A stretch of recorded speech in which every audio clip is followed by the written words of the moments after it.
Welcome back to the Football Terrace. We're here at Unit 7 today, Friday Night Terrace, later on this evening at 6 p.m. So make sure you are tuning in.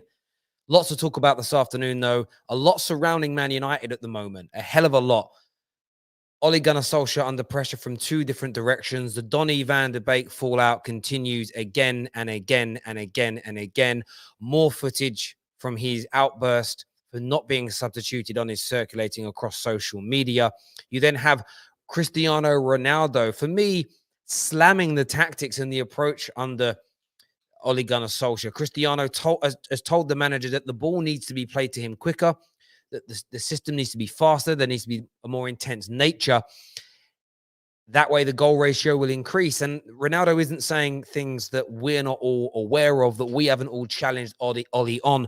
I want to get your views and I want to get your opinions on this as well today. I see a lot of Ole out in the comments, which I totally understand, but I want your views and opinions. We're taking your calls on the packed lunch this afternoon. Let's do some here of your live comments that are coming through. Who's saying it? A lot of Ole outs coming through here. The Don's not happy with us. The Don saying clickbait. Bro, if you don't like it, leave. Leave. Just don't let the door hit you on the way out, brother, is what I would say. Ole Gunnar Solskjaer. This is what was said by Cristiano Ronaldo here, according to Mark Ogden, that Ronaldo has told Ole that Man United need to play the ball quicker to him. He has made it clear that he can further increase his goal ratio if United become sharper and quicker when distributing the ball in the opposing half. For me, that's slamming your manager's tactics. That's saying, what the hell is going on? That's saying, we've got the ball in the right places. We know what we're doing, but the ball's got to be moved faster. We spend too much time piss fighting about with the ball. Let's just be a little bit quicker, a little bit sharper, a little bit more intense. It's bang on what Cristiano Ronaldo has said. And on the Donny stuff, we're going to cover it very, very soon. But I want your views and I want your Leng and Sweet here says the PE teacher. Vic says, I love the PE teacher. Everybody keeps saying that. Everybody keeps saying they love the PE teacher. I want to see rival fans celebrate if we beat Everton then. Because I don't believe you enjoy it. I don't believe you actually enjoy seeing Man United win games because it keeps Ole in a job. I think you're all laying it on a little bit too thick. A little bit. H7 says, love the background. Thank you. As you know, we're at the new studio. I said a few weeks ago, we were going to up the level of production quality in the studio for the StreamYard streams. We're back to using our mics and earphones and everything that we used to have back at my home studio. It's going to get better and better. Got the brand new Mac in the studio as well today. So the stream tonight should be crisp and clear and very, very good indeed. Marty here says, yeah, they got him Ronaldo on a free or at least very cheap. They promised him Sancho last year and he got him a month ago. Surely the Glazers should be held responsible for his sacking. Well, the Glazers are now responsible if we don't improve and they don't act. So Ole, the owners and the way your club is run is more important than your manager and more important than your players. It's the bedrock. It's the cornerstone. It's the foundation of your football club. Everything going wrong at Barcelona right now, everything about Arsenal and Man United's demise from their greatness is everything to do with the way the clubs have been run. The managers make mistakes. The managers do things wrong, but it always comes down to and always will come down to the manager. To the owners of the football club. It always has to, and it always should. But I want your take on what Cristiano Ronaldo has said. I really do want your take on what Cristiano Ronaldo has said, because for me, it is damning, again, for Ole to have the best player in the world, the best player ever to come out and criticize what you're doing. But what I want to see from Ole is a reaction to it. And I said this the other day, and I stand by this statement. Manchester United have a system that can break down the majority of teams and win them games. How do we know that?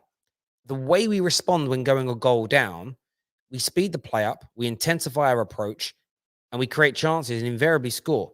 We were awful against Villa.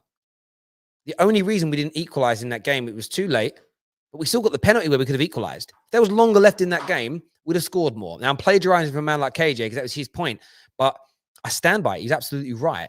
Manchester United need that intensity when we're at 0-0, when we're 1-0 up, when we're 2-0 up to put these games to bed. We're not managing the games right. Because if we had no system or no ability to break teams down, we wouldn't be able to come from behind so regularly. That in itself doesn't make sense. But what Cristiano Ronaldo has said is absolutely spot on to a T. We need to move that ball faster. There needs to be more urgency, more intensity in the attacking third when we're not losing. And if we get that right, who knows the levels that this team could achieve? The point is, does Ollie have the minerals and the ability as a manager to get that out of his team on a regular and consistent basis? That's the big question as far as I'm concerned. Maria Williams here says, is it damning or is it that fact that Cristiano Ronaldo just wants Man United to win and he's making an observation to make that happen? I think it's a bit of both. I think he's slamming the manager's tactics. I do. The fact that it's got out the dressing room is huge. It shouldn't. But maybe that's a little bit of the approach that's needed here. Maybe it's almost, we've got to make Ollie change the way we play. Because I think it's a 10% difference in the way we play, and Man United increase their win percentage by 10%. And that's the difference between a title challenge and top four. You know, and I don't believe Ollie's a good enough manager to take us to a title. But you have no idea how desperate I am to be wrong about that. I'm so desperate to be wrong about that. It's unbelievable. But great comment there. Thank you, Strip Bear, for your super sticker. That means a great deal to us here at the Football Terrace. We're going to open up the line soon for you to come on and have your say. We do want to hear from you this afternoon on these matters. And of course, 6 p.m. we're live. Friday night on the Terrace is back, and I'm very, very excited about that indeed. Man like Josh, long time, Josh, no speak. He says, dope background, Terry. Ronaldo is correct. We need to attack teams off balanced. The average fan can see our opponent's defensive shape because they are always set. Absolutely. And then it becomes about speed and intensity and timing. Those things become really important. And it's the urgency that we lack as well. When we went a goal down against Villarreal, look how quickly we equalized. Now, the goal in itself was brilliant. It was one of the best passes, one of the best crosses you'll see all season from Bruno Fernandes, and a strike that Telles will probably never do again, right? But we had chances before and after that. The intensity was there. It then dropped off a little bit, which it invariably does when you're chasing a game. And then we turned it up again once we made the substitutions after the 85th minute. All those things are controllable. Have that intensity at the beginning of both halves at the very least, and make the damn substitution sooner. I think everybody focuses on what we're doing in training and the passing patterns and play. I don't really have an issue with that. Would I like it to be prettier and more attractive? Yes. But the intensity is what I see as the problem there. But Josh, thank you very much for your comment, buddy. It means a great deal. We have the super chat here from Joshua Jack, who says, where did he slam his tactics? Even Ollie laughed at the report. Look, Ollie's going to laugh at the report. Ollie's going to laugh at the report. But I believe players are calling him out on this. I believe there is more frustration on the subs bench and in the dressing room this season than last year. That isn't that players are looking to throw Ollie under the bus. That isn't saying player power is rife. I believe that the players will lose faith in Ollie a lot quicker now because they have a squad that's good enough to compete at the very highest echelon of the game. We do. Ronaldo and Pogba and Bruno and Rashford and Maguire and Varane, these players shouldn't accept us not doing the right thing. They have to put the pressure on the manager in the same way that the manager and the club should be putting pressure on them to perform. It's a two-way street. It's a two-way street for me, Josh, and I think it's right. Now, slam might be, some people might look at the word slam and go, oh, I think that's a little bit over the top, Terry, and that's fine. But don't let the word of me saying slam the manager's tactics defer you from the crux of the matter. He ain't happy with the tactics. He ain't happy with them. He's asking for them to change. Ronnie is asking for the tactics to change how we want them to change. So we should be behind this. We should be behind this as a fan base, as far as I can see. Donny van der Beek, we're going to move on to in a minute as well. And I am going to share the link very, very soon for you to phone in and have your say. In fact, I'm going to share that link right now in the comment section so you guys can come on, have a little chat with me, give me your thoughts and your feelings on this Ronaldo news. And of course, in relation to Donny van der Beek as well. I'm going to pin that call in. I'm going to pin that to the live chat so you guys can just see that always. It will be there. You won't miss it. Call in now and have your say. Make sure you've subscribed to the Terrace as well. Really, really important to the Football Terrace that you get that done. Josh back here says, Terry, in your opinion, who would be the right long-term manager for our club? Who would also give us short-term success? I would prefer Erik ten Hag from Ajax. Ten Hag's probably in my top 5. I haven't really deeped this for a while. Right now, I'm feeling like Zidane or Luis Enrique because their style of football is more conducive with Man United. You've got the Antonio Conte situation, but will we enjoy the football? Can he last more than 2 seasons? So you've got that longevity issue that you might see like there with him.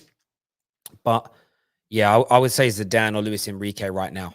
I just feel like those two could be excellent for us. Ten Hag, certainly there or thereabouts. I've seen a few people recently say, like, why don't we look at Graham Potter? I think Graham Potter would struggle at Man United in the same way David Moyes did. I think it would be too big a club, too much pressure too soon. A manager like Graham Potter needs an in-between. He needs an in-between before taking over Man United, especially in this era where we win games and get criticized. We could win 5 games on the bounce and still get criticism, and fans are unhappy and pressures applied on. So yeah, I think that's what he would need to do for me. That would be mine. But I'd love to hear yours, what you all think. Howboy here says there's a channel called Stretford Paddock who are saying that Donny hasn't shown enough to be first team. What an idiot channel that was. Listen, everyone's entitled to their opinion, bro. I think what's more likely with the Donny van der Beek situation, which we'll get onto in a minute, I don't think it's as straightforward as Ollie just doesn't fancy him or like him, as some people have suggested. I don't think it's as simplistic as that, but everybody's going to have a different view and a different opinion. Thank you, Indiana, there. Yes, everyone, make sure you're smashing that like button, please. Just get this past 200 likes while we're live on the air. Next subject is going to be Donny van der Beek. Then we're opening up the lines for you to come on and have your say. I want to hear from you. I want to know what you're thinking. I want to know what you're feeling and saying. Donny van der Beek news up next. Now, the Donny van der Beek situation is very, very interesting indeed. It's interesting because he's such a technically good player.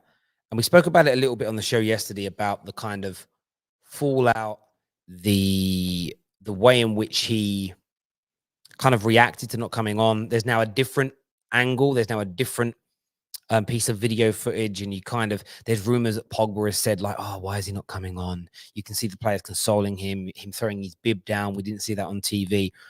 And I said it yesterday that I want to see that kind of attitude from my players. I want to see them disappointed that they're not getting picked. But I then want to see that when they play. I want to see Donny come onto the field of play and make Man United look better. The same way that Cavani makes us look better. Ronaldo's made us look better. Sancho hasn't yet, by the way. He will. Like, we need to see that from him. But the point being is, if Sancho doesn't start improving soon, then I want somebody else to be given the opportunity in that position, because you just want players out there that are performing. But the Donny fallout seems to be picking up. There is talk today that he wants to leave and that he's looking to leave in January. I don't know how true that is, but I wouldn't be surprised. I wouldn't be surprised to see him walk away from Manchester United. That wouldn't be a shock, would it? Or does anybody think it is a shock? Would anybody sit there and be like, oh my God, Donny van der Beek wants to leave Manchester United? It seems like kind of like the normal next step for him, really and truly, in this situation. I think you can clearly tell that he thinks he should be on the pitch. I looked at Ollie's comments today, and I kind of tweeted them with a wow. And I did mean wow when I saw that, because Solskjaer said that Donny was ready to come on. I've been a sub more than anyone in this club's history, probably. I must have a record appearance as a sub, and you have to be ready all the time. This is what we need. And I'm sort of like, what are you suggesting there? Are you suggesting that he was ready, he weren't ready? Are you saying that, like, are you confirming that he's right down the bottom of the pecking order based on something that we're not privy to, training, whatever? I don't know. I kind of looking at I didn't expect Ollie to come out and give us the full truth, the whole truth, and nothing but the truth. But there's certainly something there, and I just don't think Ollie fancies him as a player. I don't think it's about favoritism. I think he just doesn't think that Donny can deliver in the Premier League what he wants. And I know for a lot of people that's highly frustrating, because we want to see Donny given the opportunities and the chance. But with him not getting on the pitch, he's barely played in these 7. We had 7 games in 22 days. And I expected to see more of him.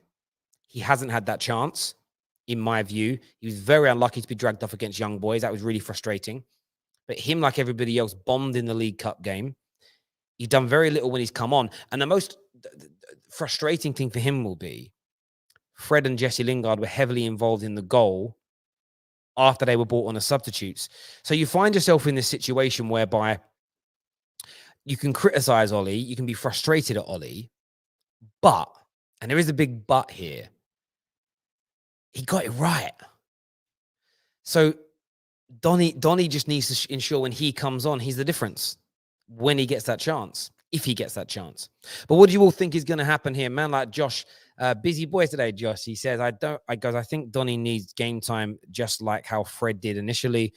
It would help us move the ball quicker in the midfield. Zidane would be the best to get out of get the best out of Donny. Wanted him at Real Madrid. Yeah, and listen, I think that's one of the reasons why I would like someone like a Zidane, because I think he could get more out of our techie players. I think Zidane would still play McTominay, if I'm being honest with you. I think we'd all be like, oh, he likes him. We'd almost get a bit of a Mason Mount moment with McTominay. I think Zidane would play him as part of his team. But we'll see. We'll see what happens in relation to that. Indiana here. Where's Indiana's comment gone? He says he hasn't always played well when he has. Like, come on. But we all see games where we need his attributes. I agree with you. Do you know what I think? I said it yesterday and I said it again with Donny.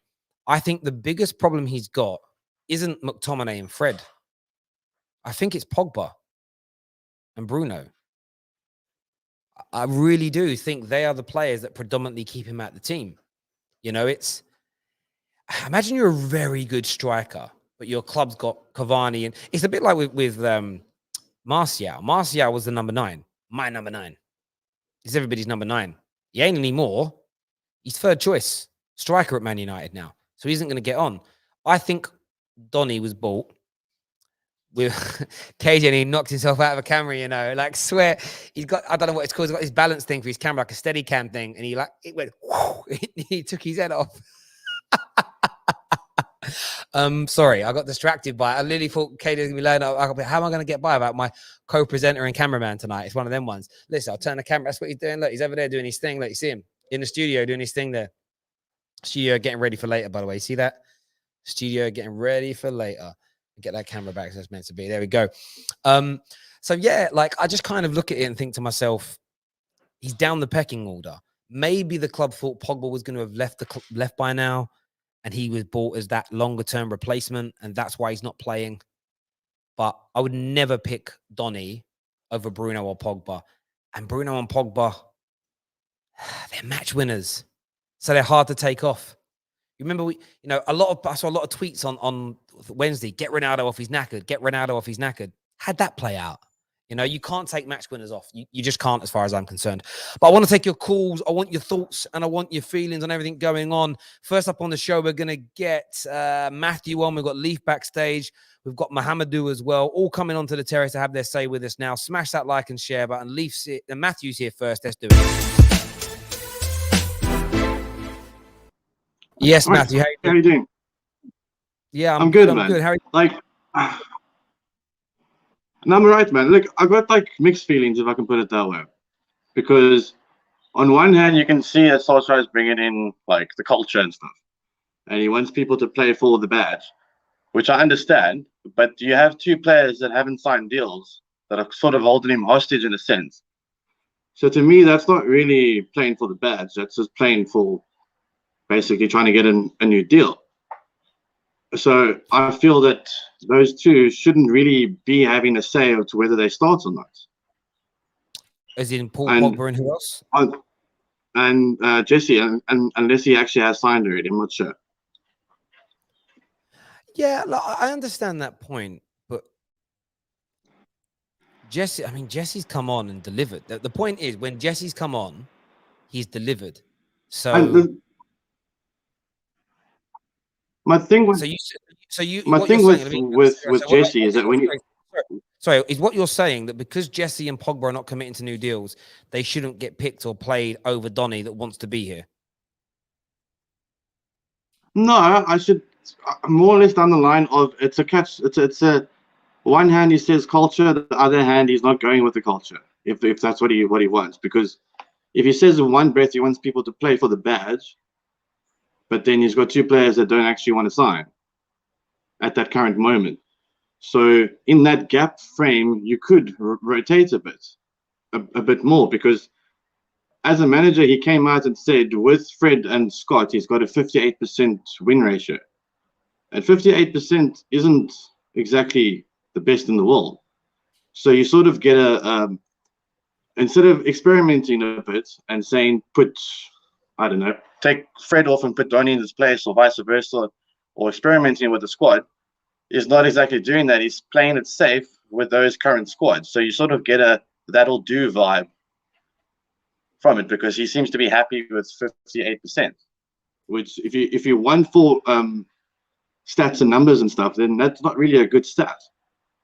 Because even with those two players on the field, I suppose the opposite to that stat was when we don't play them two, our win percentage always drops. Yeah, I understand that part. But what I'm struggling, Matt, sorry to interject. What I'm struggling with is, so what do you want Ollie to do? Pick Donny over Pogba because Pogba's not signing a new deal? No, what I would want is more, if basically an answer from Pogba and Jesse, if they're actually going to stay or not, because then you can actually make a plan with them and not sort of hang on the edge going, are they going to stay or they're not going to stay?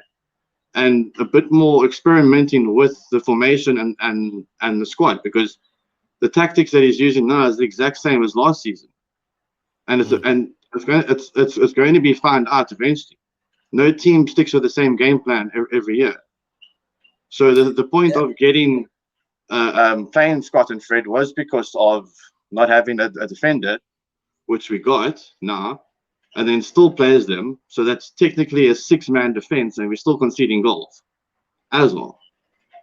And as like I'm not in that position to see what's obviously happening behind closed doors. No, I get that. I suppose I totally get where you're coming from. I like to get to a point with callers where I know what you're actually saying, because a lot of people want to kind of give, maybe Ollie should do these 5-6 things. I'm like, yeah, what do you want? Well, okay, look, if I had to pick between Pogba and Jesse, I would take Pogba. But if you've got a guy who's doing everything by the book, showing up early for training like he did, he came back early in the season. When he gets on the pitch, he does what he's told to do. So that's why I don't actually judge him according to what he does, because he's obviously following tactics and instructions. So if Ollie's telling him just to stay in that area, then that's basically what he does. I think that's what those kind of players do from Ajax and Netherlands. They follow instructions to the degree where I feel like a Ronaldo follows instruction, but he does his flair and he does his added stuff to it. So I think if you've got a player like Jesse who doesn't know what he wants, then surely Donny should have a certain bit of more preference, because Jesse's only made an impact coming off the bench. When he started against West Ham, he didn't really do much. No, and I do get that, but Donny's come off the bench and hasn't had that impact. And I understand your point that Ollie's talking about playing for the badge and everything. There has to be nuance to it, though, because a lot of players have contract disputes, but they're still on the field of play given their all. Like, one of the things about Pogba, he hasn't committed to a new contract, but I don't see a lack of effort from him when he's on the football pitch. So I think they're two it's very different things. But listen, Matthew, great call. I get your point. I hear what you're saying, bro. Thank you very much for coming on and having your say. Top man. Thank you. Thank you. Cheers, mate. Thank you. Next on the show, we're going to go to Leaf. Leaf's here with me now. What are you saying, mate? Yeah, I wanted to speak on Van de Beek. Go for it. So I think that Van de Beek is in a very, very tricky situation, because let's say he plays against Everton, right? He won't play bad, and let me tell you why he won't play good, and he won't play good because he's not match fit, and he's not match fit. So, like, it's gonna be so hard for people to judge him correctly, because the moment that he plays, which is a huge if, he won't do good because he's not match fit, and then Ollie will just say, I'm right, and then you basically destroyed his career at Man United. Then why when Cavani came on the other night, not match fit, did he look so sharp and good? Why has Jesse Lingard, who hasn't started many games, done barring that one bad back pass, why has he come on and impacted games in a positive way without being match fit? Alex Telles came in the other night, not match fit, had a very, very good game. I think that's just a little bit of an excuse. I just think that's a little bit of a, when it comes to Donny, him not performing is never down to him. Donny not performing is always, he doesn't get enough game time. It's the tactics. Oh, poor sod, he's next to Fred or whatever it may be. No one ever, I very rarely hear anyone say, Donny just needs to improve more and Donny needs to perform more himself. Why is that not? What if you're not match fit? Maybe you can't give a 90-minute performance at the highest level. Surely you can give 60 minutes. But then why did Ole keep him? There was an offer from Everton, a season-long loan. Why did he just not let him go? Why did Why he not? keep What? It's obvious, isn't it? to not play him? No, I mean, I think what you're doing, Leaf. I've been seeing a lot of your tweets recently. You like to be a bit controversial. Like, he didn't get rid of him because he wants Donny to show up. He wants Donny to perform. He has a standard that he wants. You don't need to rate Ollie to agree to appreciate that he'll have a standard that Donny isn't meeting. The one thing I think that is complete bullshit about this debate is a manager having favorites on a personal level. Managers have favorites based on who they feel are delivering what they need to the highest standard. That's what it comes down to. If the player that gets picked regularly is someone you like, you don't call it, like, no one calls it favoritism at the moment that he's picking David De Gea over Henderson. No one calls it favoritism that Luke Shaw gets picked more than Alex Telles. They would have done if Luke Shaw's performances didn't improve. At the end of the day, I'm not the biggest fan of McFred in the middle. I don't see that being the long-term position of Donny at Man United. I really, really don't. I don't think that's where he's at great in the Premier League, if I'm being key. If it was so, we'd have seen something. I've seen him play a number of games there and look every bit the same. He passes the ball better, but the performance level doesn't increase. He wants to be in and around the edge of that box. He isn't at Pogba's level. He isn't at Bruno's level. That's why he's not playing. When he comes on, he's got to impress. Even with as well as Jesse Lingard's done, Lingard ain't getting into this team over Bruno and Pogba or Sancho or Rashford when they're back. He's not playing over those players. The only way he gets in is to come on and keep making an impact. And maybe when there's an injury or a suspension and he gets a prolonged run of games, then you have to deliver. That's the level of meritocracy that should be at a football club. Or do you think that Donny should be treated differently and given more opportunities without that? Like, what's your take? I think you're absolutely right, but I think that Lingard is coming on. Van de Beek isn't. Maybe give Van de Beek more of a chance. I mean, Van de Beek I think he's a better player than Lingard. He's so good. He's so dynamic, and the system that Oli created doesn't suit Van de Beek. So that's another thing that's going against him. So even if he plays in match fit or not, I still think that Van de Beek. I think you hit the nail on the head there. The system that Ollie wants to play, whether you and I like it or not, doesn't get the best out of Donny. Therefore, it would be a complete mistake to play Donny in it. You just answered your own question. If he's got a system that doesn't suit Donny, why do you pick Donny? But then why keep him? Because he needs bodies. We didn't buy him midfielder. If you let him go, and then you pick up an injury, who comes in? I think Lingard, Diallo, Mata, Sancho in the middle. Diallo? What's about Diallo for? He's a fullback.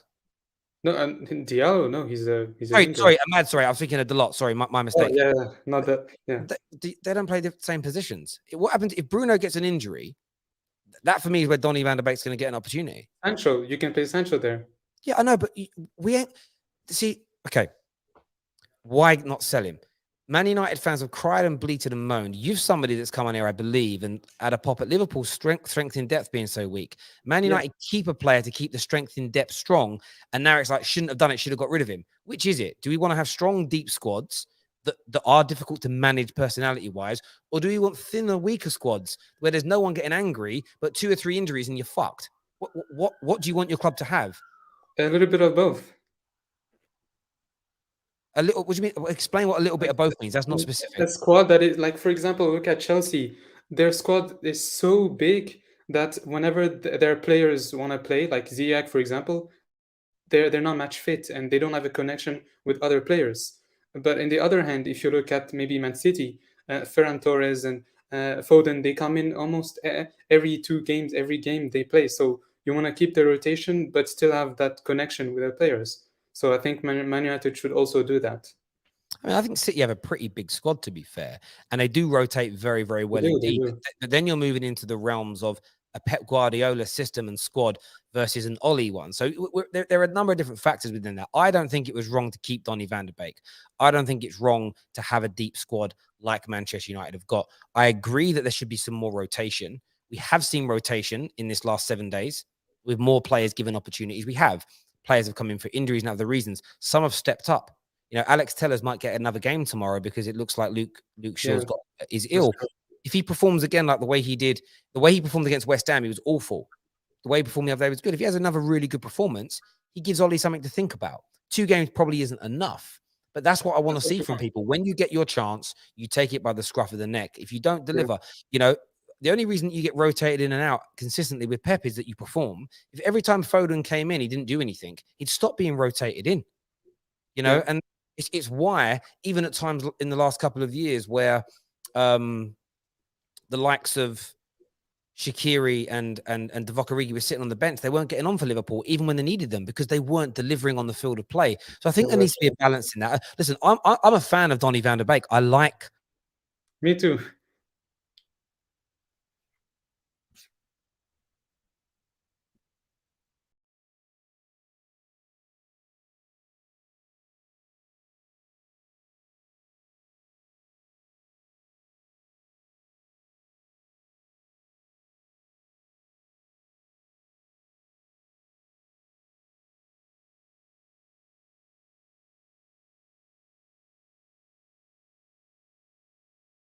There we go. We're back. I'm not too sure what happened there. It all went a little bit weird. It all went a little bit strange.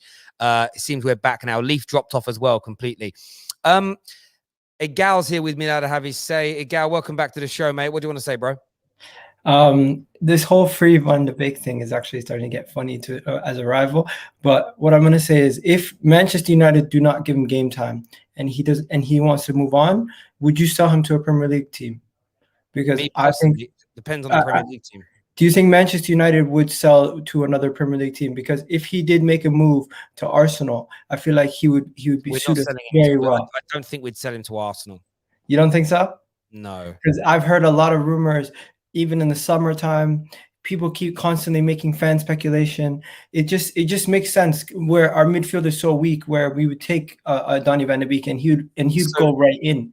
The only way we would sell, I was about to say before you mentioned Arsenal, the only way we sell to a Premier League team is if they're not seen as a rival. So if we sold to you, it's because we don't view you as a rival. That would be the only way we would do it. Because Arsenal, look how mad you all went when you gave Van Persie to us. Yeah. Why? Like, you don't want to get, Premier League clubs very rarely want to do business with one another unless you offered colossal money. So I would sell to Arsenal if you gave us 50 million quid for him. Okay, look at it this way. 50 million quid for a player who's been struggling in the Premier League. I don't think it makes sense to give that type of money. But how much did you guys pay for him? 45? 45, yeah. So my point is, if you pay us above the rate for him, you're asking me what I would do as opposed to what I think would happen. Yeah. I'd go, cool, give me 50. Maybe I'd even say, give me 60 million quid and he's yours. And then that allows us to go and buy Declan Rice. I think you have to look at it this way. He's a depreciating value asset due to the fact that he's currently not playing game time. And if he was to maybe even go on loan to another team in Europe and come back, he'll increase his value. So I think before you guys sell him, you probably would send him on loan. Do you feel like Arsenal have got a legitimate chance of buying him from Man United? I don't think so. I just feel like it would look nice though. Think about it. Odegaard, Partey, and Donny van de Beek. That would be a fluid team. I don't know. I also don't think Donny would go to Arsenal yet without you having Champions League football. Like, on a real level, I don't think he would do that. I don't think he's in the situation to be making those kind of demands. He is. No, he's not. There's lots. He's in that situation, Miguel. There's a lot of Champions League clubs. He's miserable. Or it looks like. No, I think for me, Champions League would be a big draw for him. Equally, if I'm his agent, I'm sitting there saying, listen, Arsenal right now, really? Like, let's maybe wait to see if His agent might say, "Listen, I've been listening to a gal, and the gal says they've got title-winning defense on the line on the way. Let's wait to see if that comes to fruition." Like, if we get to January and you man a 10th, he ain't signing for Arsenal. He's not, bruv. Like, he's not leaving Man United. No Champions League for that. If you guys, by the way, though, are pushing, and you're moving towards that kind of top 4 level, who knows? Like, but didn't he want to go to Everton? Wasn't it reported he wanted to go to Everton? Everton's not better than us. Yeah, I think it was a loan. Maybe I'm wrong. Maybe it was a loan move for a year. So again, a loan move to somewhere like Arsenal for a year, I could see happening. Can't play against us. That would be the rule. He's not going to damage Man United. He might help beat and take points to some of our rivals, maybe. But I don't see right now them going, there we go, boom, straight to you. But Everton, as I say, Everton would be a club United would sell to because we don't view Everton as a rival. I don't know if Donny permanently, maybe he would. Maybe he would sacrifice and say no Champions League. But Everton's an interesting one because you're never getting Champions League football at Everton. Like, there's more. Arsenal at least got a chance. Do you know what I mean? He could be that one of those pieces that moves you onto that next sort of level. But there we go. What's up, KJ?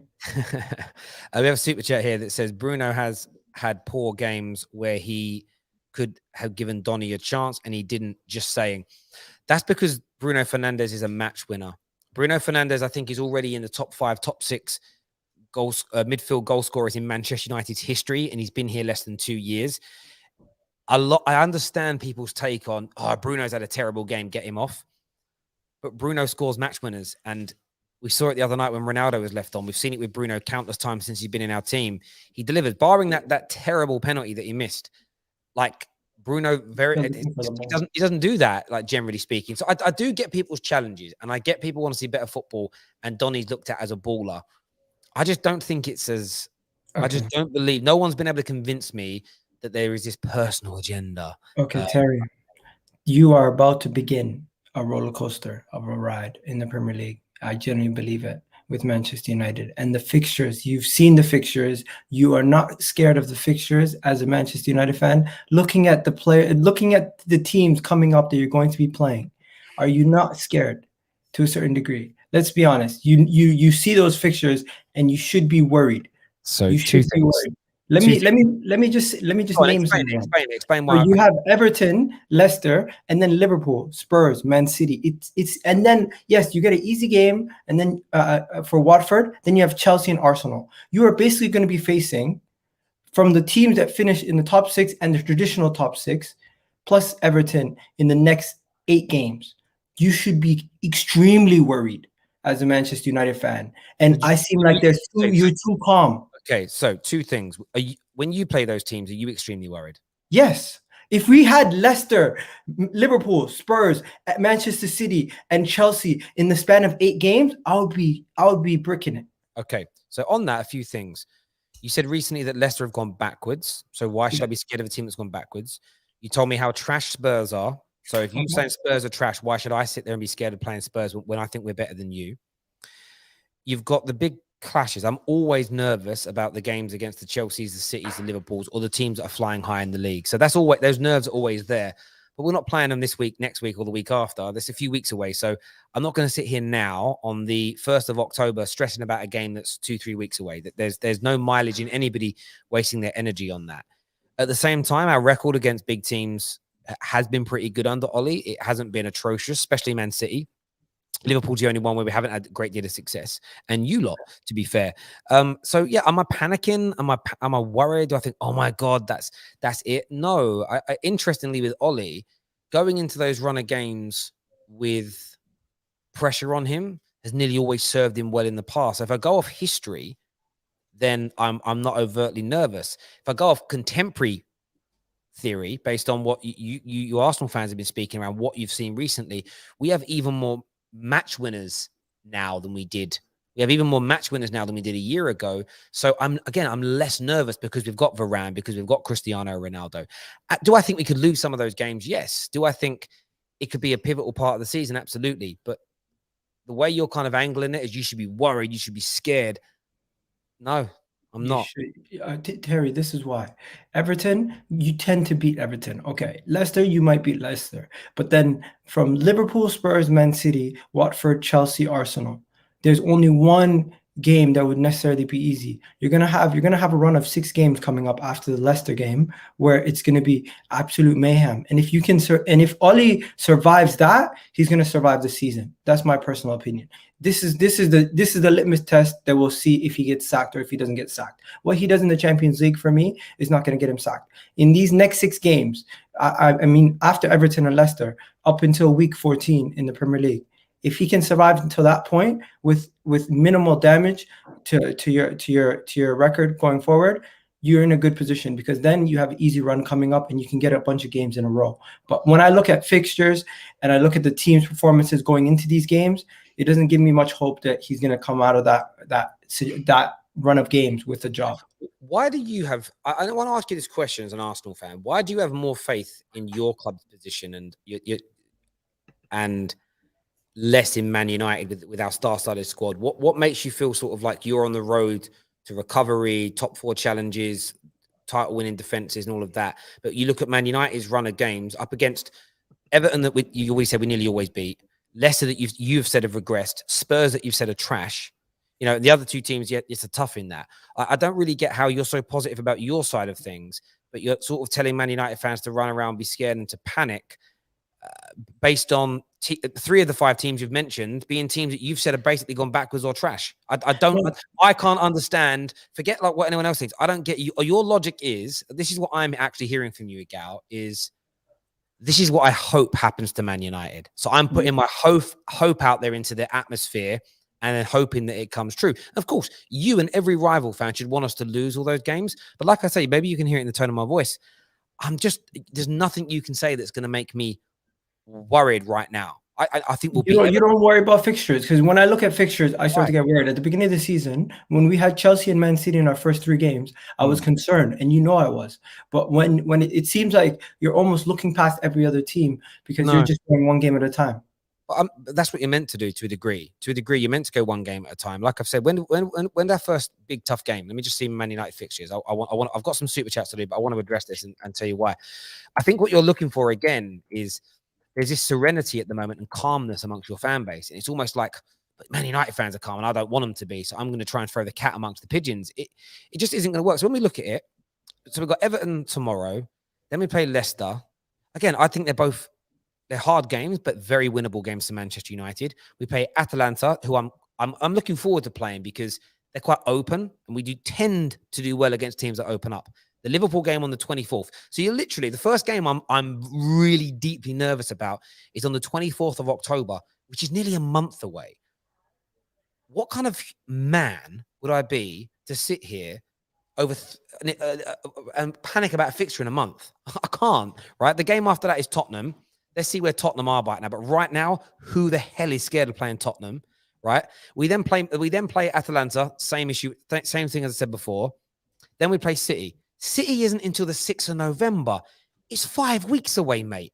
Why am I even thinking about a game 5 weeks away? We don't know what we're going to be doing or what they're going to be doing by then. We then play Watford, and then we play Villarreal, who we just beat.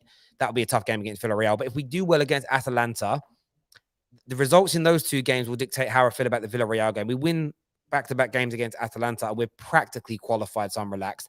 Chelsea, I'm always nervous. Chelsea's 2 months away. It's the 28th of November. Why am I worrying about it? Then we play Arsenal 2 days after. Actually, 2 days after we play you. Jesus, that can't be right. But yeah, we play you 2 days after. I'm always nervous about playing Arsenal. But again, that's 2 months away. We then play Palace and Young Boys and Norwich and Brentford and Brighton. So then what I would say to you is this. We then after that have a run of 5 games, which then Newcastle. Actually, after that, our Prem games are Norwich, Brentford, Brighton, Newcastle, Burnley, Wolves. So by your same logic, like we shouldn't have any worries about the following games. Like that's what I'm saying. No, but if you survive, I think your logic is. I don't think there's any logic to what you're saying. I'm saying if Oli survives this long, run, this tough run of games, in my opinion, he's going to survive the rest of the season because there's no harder test than what's coming up. Yeah, and if he survives those run of games and we're in a really good position, then most would say, well, there's no point sacking him out on top of the league. It's if what you say does happen and he loses, the other reason why I'm also not scared is because I think we'll sack him. And if we sack him and we bring in a better manager, it's the silver lining. in the cloud, the cloud being the bad run of form. I've got some super chats to do here first. Sorry. This one says, I get the match win thing, but sometimes the match winner does not show up. So why not try something or someone new if the regular plan isn't working? I totally get the points on that. I really, really do. I'm not discounting them. I just understand why Bruno doesn't get taken off too much. We have a comment here from Rambo that says, history shows when it matters, Ollie bottles it.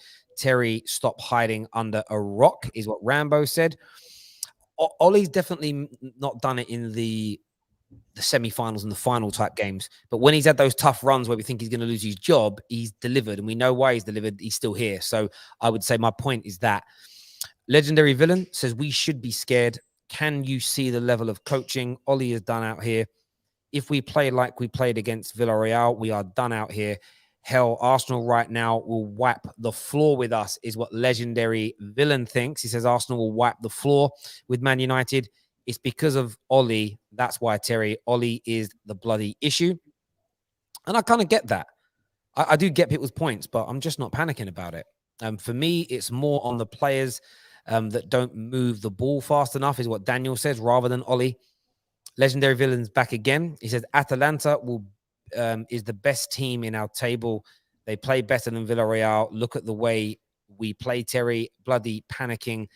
Ollie is ruining the club. So Legendary Villain is definitely panicking because of that. So Legendary Villain agrees with you, Igal.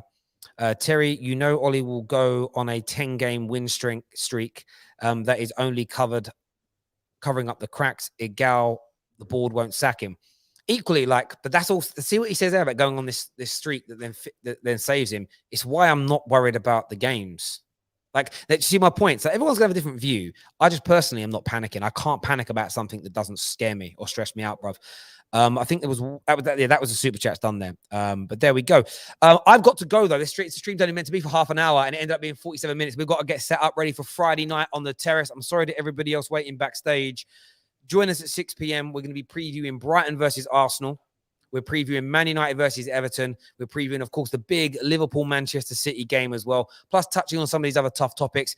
Until next time, take care. Goodbye. God bless. And we'll see you all again